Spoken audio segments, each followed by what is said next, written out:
Heritage दर्पण channel में आपका स्वागत है। मैं हूं जितेंद्र सिंह शेखावत और मैं हूं पूजा सिंह। आपका बहुत बहुत स्वागत है हेरिटेज दर्पण। हिंदी साहित्य के पूरे कालखंड का नाम चारण काल एवं साहित्य की पूरी धारा का नाम चारण साहित्य कहें तो कोई अतिशयोक्ति नहीं होगी। कलम और तलवार के धनी चारण जाति की विद्वता आज पूरे संसार में पूजी जा रही है। हल्दी घाटी युद्ध में महाराणा प्रताप के लिए उनके पक्ष में कैसाजी चारण और जैसाजी चारण युद्ध लड़े थे। युद्ध में जैसाजी, केशवजी चारण और रामा सांधु के नेतृत्व में 200 चारण वीर अंतिम सांस तक लड़े थे। हल्दी घाटी म्यूजियम में और कई दस्तावेजों में वीरों की गाथा आज भी अमर है। उदयपुर के जगदीश मंदिर की रक्षा में नरूजी बाहरेट औरंगजेब की सेना से लड़े थे। मंदिर के मुख्य द्वार पर शिलालेख लगा है। सन 1303 में चित्तौड़ पर अलाउद्दीन खिलजी का अधिकार था, तब राणा हमीर के साथ बारूजी चारण 500 सैनिक घुड़सवारों को लेकर लड़े और विजयी हुए। चारण समाज सेवी उदय सिंह रत्नू ने बताया कि पर्वतसर के पास मोडी के बंसूर जी रत्नू चित्तौड़ के लिए मुगलों से लड़े और काम आए। युद्ध में उनका लड़का घायल हुआ। इनके एक बेटे ईसरदास जी को मारवाड़ में गांव जागीर में मिले थे।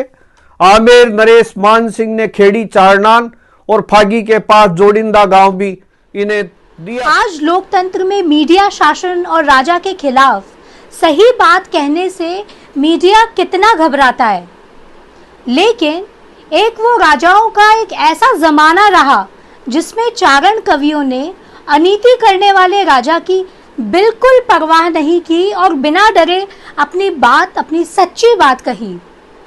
ऐसे में कई चारण कवियों को राजाओं के कोप का भाजन भी बनना पड़ता था और देश निकाला आदि दंड भुगतान भी पड़ जाता था।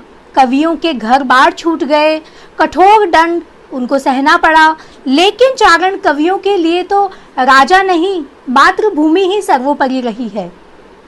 कवि राजा करनी दान जी ने जोधपुर महाराजा अभय सिंह जी और जयपुर महाराजा जय सिंह जी को फटकार लगाई और एक दोहा सुना दिया था। पत जयपुर जो धान पत, दो थाप उथाप, कुरम मारियो डीकरो, कमल धज मारियो बाप। यानी कछवाहा राजा ने अपने बेटे को मारा तो राठौड़ राजा ने अपने पिता को मारा था। चारण गढ़वी समाज के समाज सेवी जयकरण चारण रत्नू कहते हैं कि महाकवि मुरारी दान जी ने खूंपी रासों में युद्ध से भागने वाले सामंतों की जोरदार पोल खोली। कवि ने कहा कि कवि को तो कहनी पड़े आँखें देखी बात। बूंदी के महाकवि सूर्यमल मिश्रण ने वंश भास्कर में सारी बातें सच लिखी। वरिष्ठ पत्रकार बिशन सिंह शेखावत ने चोमू तहसील के चारणवास पर लिखा कि चारणों के प्रत्येक गांव में करणी माता का मंदिर है। देवी पर इनका अटल विश्वास है। राजस्थान के प्रमुख शक्तिपीठ इतिहास में राघवेंद्र सिंह मनोहर लिखते हैं कि करणी माता का जन्म फलोदी के पास सुआप गांव में चारण कीनिया की छठी पुत्री के रूप में विक्रम संवत 1444 के आसोद 30 सितंबर 1387 को हुआ था। जन्म नाम रिद्धि या रिद्धिबाई रखा गया। इनका विवाह चारणों की रोहड़िया शाखा के बीठू चारण केलू के पुत्र द्रेपा के साथ सन 1416 में हुआ। करणी माता गोवंश की संरक्षक थी। वह अपनी गायें चरवाती थी। गायों को चरवाने के लिए ही माता जांगलू प्रदेश में देश नोक तक आई थी। बीकानेर महाराजा गद्दी पर बैठने पर देश नोक करणी मंदिर में सोने का छत्र चढ़ाते रहे। बीकाजी ने करणी माता के आशीर्वाद से ही बीकानेर की स्थापना की। करणी माता इनकी कुलदेवी है। माता के भक्त निराहार नवरात्रा करते हैं, व्रत करते हैं, सैकड़ों कोस की पदयात्राएं करते हैं। सीकर के कृपाराम खेड़िया ने नीति दोहे लिखे।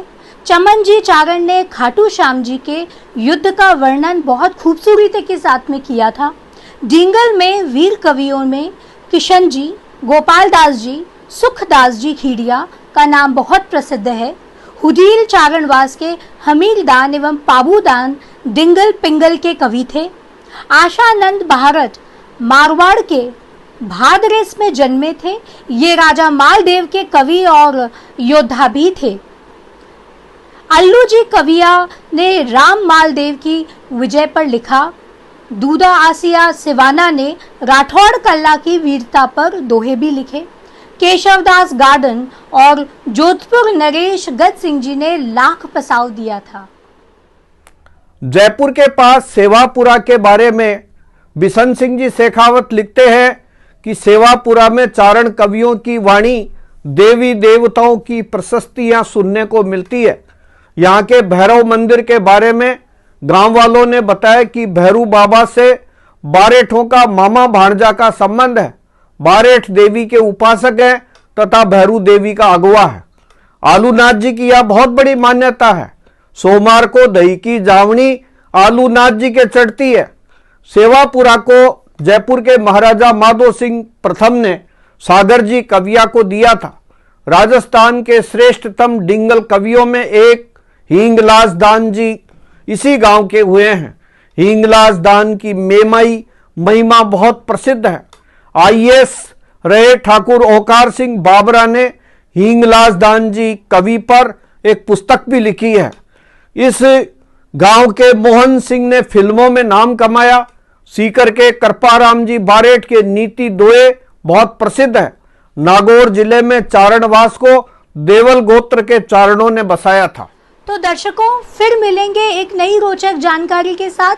जुड़े रहिए हेरिटेज दर्पण के साथ। हमारे चैनल को सब्सक्राइब, लाइक और शेयर करना मत भूलना। आपका बहुत बहुत धन्यवाद।